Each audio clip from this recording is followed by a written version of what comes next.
नमस्कार. व्यंकू महाराज गावकऱ्यांशी बोलत असतात. तेव्हा गावकरी व्यंकू महाराजांना म्हणत असतात, सकाळी तुम्ही बघितलंतच मोहितरावची एवढी हिंमत, आपल्या विठूच्या मंदिरात उभं राहून अधोक्षज महाराजांबद्दल कसे बोलले ते. तेव्हा व्यंकू महाराज बोलतात, एखाद्याला बोलण्यापासून आपण अडवू शकत नाही. त्याला जसं बोलायचं आहे तसं तो बोलणारच. त्याला त्या गोष्टीचा पश्चाताप नक्कीच होणार, पण आता मात्र आपण इंदूला साथ दिली पाहिजे. झालेल्या गोष्टीचा विचार करण्यापेक्षा पुढे काय करायचं या गोष्टीचा जर का आपण जास्त विचार केला तर कदाचित सगळी पावलं सुखकर पुढे पडतील. तेव्हा लगेच गावकरी म्हणतात, व्यंकू महाराज, तुमच्यातला हाच गुण आम्हाला सगळ्यांना आवडतो. संकट कोणतंही असो पण कायम तुम्ही पॉझिटिव्ह असता. तेव्हा लगेच व्यंकू महाराज म्हणतात, हो, कारण कितीही काही झालं तरीसुद्धा आपण पॉझिटिव्हच राहिलं पाहिजे. तेव्हा मात्र सगळ्या गावकऱ्यांना खूपच आनंद होतो. तेवढ्यात तिथे इंदू अधोक्षज गोपाळ आलेले असतात. व्यंकू महाराज इंदूला बोलतात, इंदू, मला तुझ्याबद्दल अभिमान आहेच, पण खरं सांगू का, आज तुझ्याबद्दलचा अभिमान आणखीन वाढला. बाळा, तू आज ज्या पद्धतीने त्या मोहितरावशी बोललीस, खरंच मला खूपच अभिमानच वाटतो तुझा. तेव्हा लगेच इंदू बोलते, व्यंकू महाराज, तुम्ही माझ्या पाठीशी कायम उभे आहात हे बघून मला खरंच खूप आनंद झालाय. व्यंकू महाराज, तुमचा हात माझ्या डोक्यावर कायम असू दे, बाकी मला काहीही नको. तेव्हा व्यंकू महाराज म्हणतात, बाळा, माझा हात तुझ्या डोक्यावर कायमच आहे. तू कायमच सगळ्यामध्ये अगदी यशस्वीच होणार असाच आशीर्वाद आहे माझा. तेव्हा मात्र इंदू बोलते, मग तर झालंच. एका वर्षामध्ये नाही ना विठूच्या वाडीमध्ये मी शाळा उभी केली तर नावाची इंद्रायणी अधोक्षज दिग्रजकर नाही. तेव्हा मात्र सगळेजण टाळ्या वाजवत असतात. तेवढ्यात व्यंकू महाराजांची लक्ष मोठ्या बाईंकडे पडते. तेव्हा मोठ्या बाईंना बघून व्यंकू महाराज म्हणतात, मी जरा आलोच हा.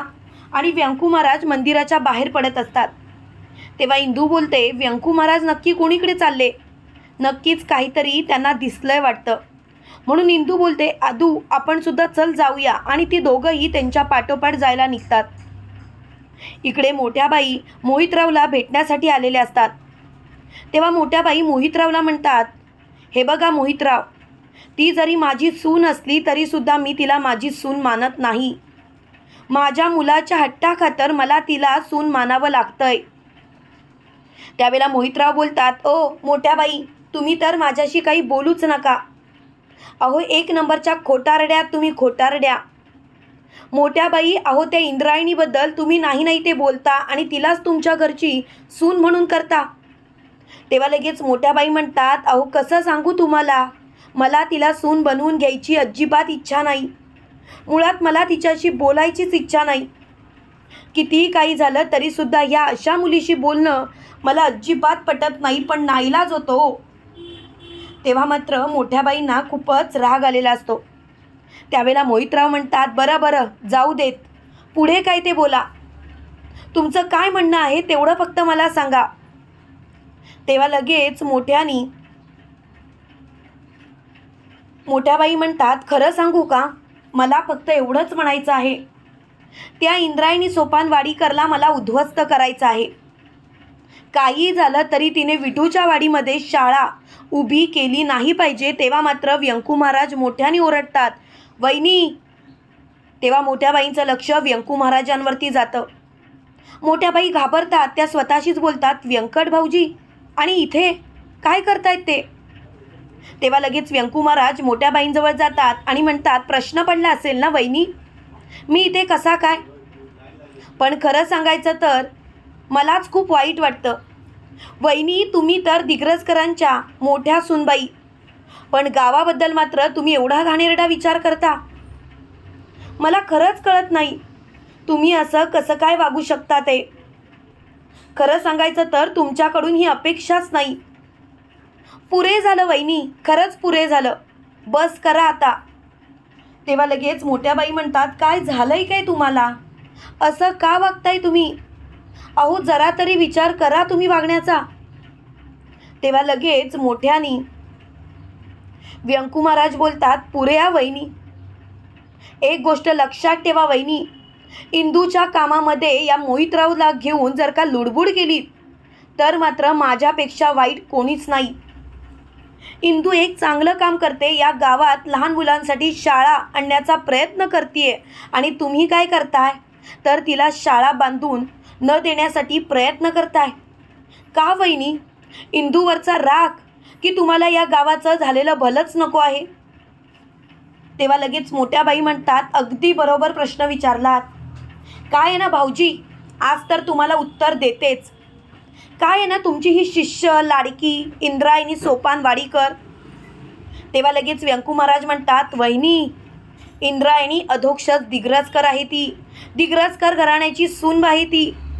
तेव्हा लगेच मोठ्या बाई म्हणतात, सोडा हो, ते काही मी मानत नाही, ते तुम्ही मानत असाल, माझा त्याच्याशी संबंधच नाही.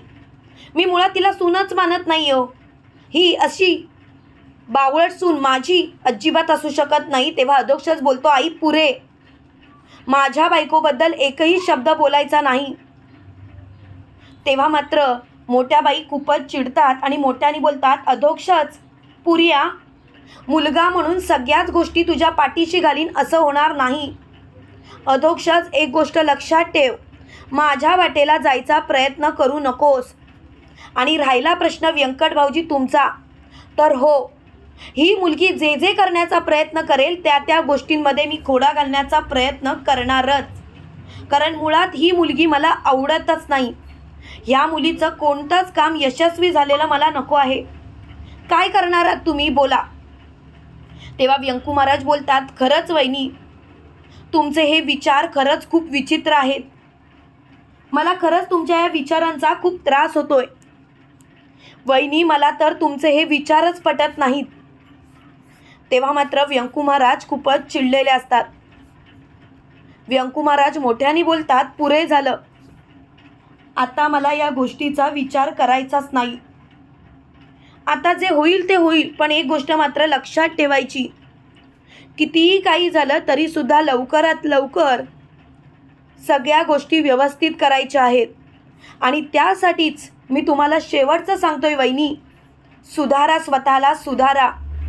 आज तुम्हाला इंदूबद्दल अजिबात अभिमान वाटत नाही, पण उद्याच तिच्याच कर्तृत्वाचा तुम्हीच गवगवा कराल, तुम्हीच सगळ्यांना टणकावून सांगाल, माझी सूनबाई ही. तेव्हा मात्र मोठ्या बाई म्हणतात, अशी वेळ माझ्यावरती कधीच येणार नाही. तेव्हा लगेच व्यंकू महाराज म्हणतात, वेळ कोणावरती कधी येऊ शकते हे आपण नाही ठरवू शकत, त्याच्यासाठी तो आहे. आणि एखाद्याची वेळ कशी बदलू शकते तेही तोच ठरवणार. त्यामुळे तुम्हाला काळजी करायची गरजच नाही वहिनी. इंदू हे काम चोख अगदी पूर्ण करणार की नाही बघा. तेव्हा मात्र मोठ्या बाई व्यंकू महाराजांकडे बघतच राहतात. तुम्हाला काय वाटतं मित्रांनो, खरोखर 1 वर्षाच्या आत इंद्रायणी अधोक्षज दिग्रजकर विटूच्या वाडीमध्ये शाळा उघडू शकेल का? कमेंट करून नक्की कळवा. आणि असेच मालिकेंचे नवनवीन अपडेट पाहण्यासाठी व्हिडिओला लाईक आणि चॅनलला सबस्क्राईब करायला विसरू नका. थँक्यू.